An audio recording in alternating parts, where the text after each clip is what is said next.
भाई और बहनों, ये हमारी परीक्षा का वक्त है, हमारी परीक्षा का समय है। और इस वक्त सतगुरु कुछ भी आदेश देकर आप और हमें चेक कर सकते हैं, हमें परख सकते हैं, हमारे बुद्धि विवेक को देख सकते हैं। इसलिए इस परीक्षा के समय में यदि हमने सफलता प्राप्त करनी है तो पूज्य गुरुदेव भगवान ने आश्रमों में रहकर या गांव-गांव जाकर सन 1994 से 2014 तक जो अनमोल सत्संग किए हैं और जिन सत्संगों को उन्होंने रोजाना सुनने के लिए डीवीडी में, मेमोरी कार्ड में, मोबाइल में या टीवी चैनलों पर आते हैं, हमने केवल उन्हीं सत्संगों को वर्तमान परीक्षा के समय में सतगुरुदेव भगवान की गैर हाजिरी में अपना गुरु मानकर और ज्ञान आधार से इस भक्ति मार्ग पर एक एक कदम फूक फूक के रखना है। हमने किसी भी सेकंड पर्सन की बात को आंख बंद करके स्वीकार नहीं कर लेना है। वो सेकंड पर्सन चाहे पूज्य गुरुदेव भगवान का कलयुगी परिवार हो, चाहे उनके बेटा बेटी भाई बंधु रिश्तेदार हो, चाहे बहुत पुराना कोई भगत हो, चाहे कोई कोऑर्डिनेटर हो, कुछ भी हो, चाहे ब्रह्मा विष्णु महेश भी क्यों ना सतगुरु से नाम उपदेश लेकर और अपने भाषण देने लग जाएं। हमने उनकी बातों को भी, उन बातों को जो बातें गुरुदेव के ज्ञान के विरुद्ध होंगी, जिन बातों का कोई सिर पैर नहीं होगा, गुरुदेव के सत्संगों के अनुसार नहीं होंगी, हमने उन बातों को बिल्कुल सिरे से खारिज कर देना है, निसंशय निर्भय होकर। तो बाकी फिर बची कौन गया जिसकी बात पे हम आंख बंद करके विश्वास कर लेंगे। तब भाई और बहनों, हम इस भक्ति मार्ग पर सफलता की ओर आगे बढ़ सकते हैं, क्योंकि पूर्ण परमात्मा कबीर साहेब स्वयं धरती पर संत रूप में प्रकट हैं। आप और हमें शास्त्र अनुकूल शत भक्ति मार्ग से जोड़ दिया है। अब हमने इस ज्ञान को आधार बनाकर मोक्ष प्राप्त करना है, मोक्ष। और उसके लिए परमात्मा ने जो नियम और मर्यादाएं बनाकर छोड़ दी हैं, हमने उनकी पालना करनी पड़ेगी। गुरुदेव ने बहुत ही अच्छा उदाहरण दिया राम, लक्ष्मण और सीता का। ये एआई तो हम लोगों के अनुसार वर्तमान में आई है, ये तो केवल एक वैज्ञानिक विधि वाली एआई है। ये एआई काल की सतयुग से चल रही है, सतयुग से ये वाली एआई। और सतयुग में भी चली रही थी, वहां तो सारी टेक्नोलॉजी है ही। क्योंकि जिस समय हम मूर्ख सतयुग में, और जब ये काल मनमुखी आचरण कर रहा था, तब कर रहा था एक पैर पे खड़ा होके, हम इसको देखने के लिए जाया करते थे, देखा करते थे, इसकी चर्चा किया करते थे। वाह क्या बात है, एक पैर पर खड़ा होकर इतने समय तक तपस्या, वाह भाई वाह। तो उस समय पूज्य गुरुदेव भगवान अर्थात कबीर परमात्मा अपनी इसी टेक्नोलॉजी के माध्यम से, एआई के माध्यम से, आध्यात्मिक विधि के माध्यम से आकाशवाणी किया करते थे। आकाशवाणी कि बच्चों, तुम इस नादान की नादानी को मत देखो, तुम्हें किस बात की कमी है, तुम अपनी भक्ति करो, ये बकवाद कर रहा है इसको करने दो।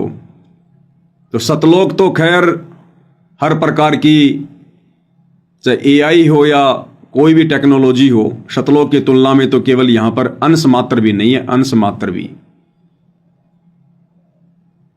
और रही बात इस काल के द्वारा हम आत्माओं को योगों योगों से मूर्ख बनाने की, तो इस काल की एआई भाई और बहनों सतयुग, त्रेता, द्वापर, कलयुग, हर युग में रहती है, हर युग में। जब श्री रामचंद्र जी वनवास भोग रहे थे और पीछे से रावण ने एक साधु का रूप बनाकर धोखे से सीता का हरण करने के लिए योजना बनाई, अपने मामा मारीच को सोने का हिरण बनाया सुंदर, और सीता ने जहां कुटिया के आसपास बाड़ी लगा रखी थी, बगीची लगा रखी थी, वहां टहलने लगा। सीता का उस पर दिल आ गया, मन आ गया, और रामचंद्र जी से कहा कि मुझे ये हिरण चाहिए जीवित, मार तो वो वहीं से सकते थे, मुझे जीवित चाहिए। अब वो तो मायावी था, वहां से दौड़ लिया, पीछे पीछे रामचंद्र जी दौड़ लिए। रामचंद्र जी ने आने से पहले कह दिया था कि लक्ष्मण ध्यान रखना, ये कोई राक्षसों का षड्यंत्र हो सकता है, तो मेरी चिंता मत करना, और तेरी जो ड्यूटी है सीता की सुरक्षा करने की वो तू बखूबी निभाना। बोला भैया ठीक है। लेकिन रामचंद्र जी को पता था कि ये सीता जिद की पक्की है, ये मानने वाली नहीं है, ये कुबद करेगी।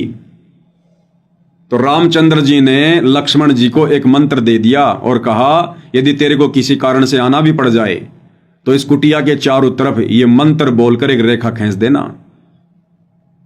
और इसको कह देना कि रेखा से बाहर ना निकले। बोले भैया उसकी नौबत ही नहीं आएगी। रामचंद्र जी चले गए। पीछे से एआई का प्रयोग किया काल ने, एआई का। कुछ देर बाद में रामचंद्र जी की आवाज में इस काल ने आवाज निकालनी शुरू की, हूबहू रामचंद्र जी की। लक्ष्मण भैया मर गया, लक्ष्मण भैया मर गया, बचाओ भैया बचाओ, मेरी मदद करो भैया मेरी मदद करो। काल ने एआई का प्रयोग किया सीता को ठगने के लिए, दुर्गति करने के लिए। सीता ने कहा कि तुम्हारे भाई के ऊपर आपत्ति आ गई है, तुम जाओ उनकी मदद करो, वो पुकार रहे हैं। लक्ष्मण ने कहा कि माता मेरा भाई इतना कमजोर नहीं है। लेकिन सीता कहां मानने वाली थी, क्योंकि घर का जोगी जोगना बाहर का जोगी सिद्ध। घर वाले कभी घर में आए हुए महापुरुष को महापुरुष मानते ही नहीं है। वो तो दुनिया के लिए महापुरुष होता है, भगवान होता है, परमात्मा होता है, घर वालों के लिए नहीं होता। दीपक तले हमेशा अंधेरा होता है, ये हर युग की कहावत है। तो अंत में गुरुदेव ने बताया कि सीता ने यहां तक लांछन लगा दिया कि तू चाहता है कि तेरा भाई मर जाए और तू मेरे से शादी कर ले।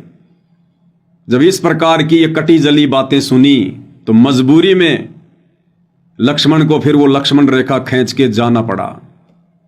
और बाद में क्या हुआ हम सबको पता है। तो भाई और बहनों, वो वनवास का समय था, वो परीक्षा का समय था, और काल ने एआई का दुरुपयोग किया। एआई के माध्यम से तीनों लोकों के स्वामी विष्णु अवतार श्री रामचंद्र जी को ठग लिया। तो ये काल वर्तमान में इस कलयुग की पिछली पीढ़ी में आप और हमारे जैसे 2 कोटि जीवों को, परमेश्वर रामपाल जी की संगत को कैसे बख्शेगा भाई।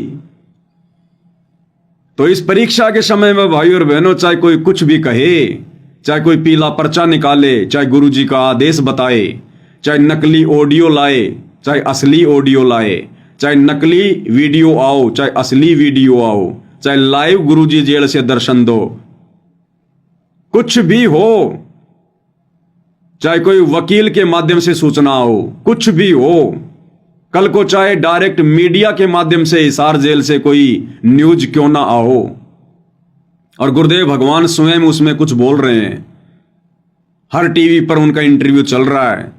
यदि वो इंटरव्यू गुरुदेव के स्वयं के सत्संगों के विपरीत है, भक्ति विधान के विपरीत है, तो भी हमने इस परीक्षा के समय में उन वचनों को सहर्ष स्वीकार नहीं करना है।